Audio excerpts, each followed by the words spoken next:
যখন যন্ত্রণা আর লাঞ্ছনা দুটোই সহ্য করতে পারবে, তাহলে বুঝে নিও তুমি জীবনের লড়তে শিখে গেছো।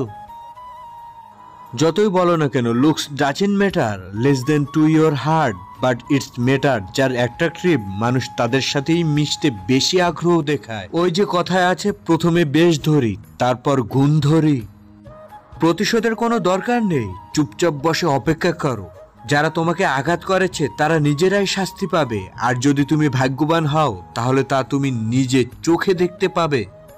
যখন যন্ত্রণা আর লাঞ্ছনা দুটোই সহ্য করতে পারবে, তাহলে বুঝে নিও তুমি জীবনে লড়তে শিখে গেছো।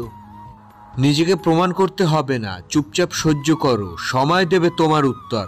পারলে একটু ধৈর্য ধরো। কেউ তোমার খারাপ চায়, এটা তার কর্ম। তুমি সবার ভালো করো, এটা তোমার ধর্ম।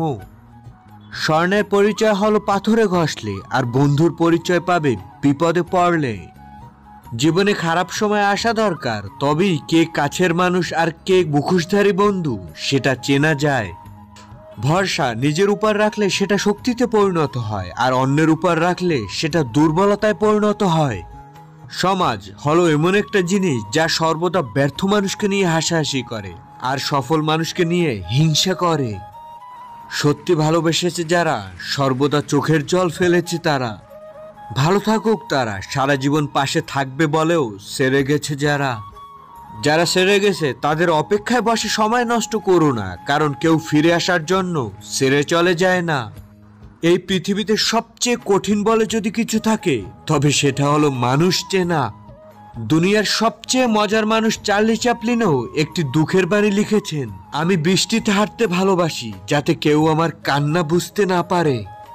মুখ বুজে থাকা হলো নিজের সাথে অন্যায় করা, আর মুখ ফুটে কিছু বলা হলো জ্ঞান সঞ্চয় করা, যা সবার মধ্যে দেখা যায় না।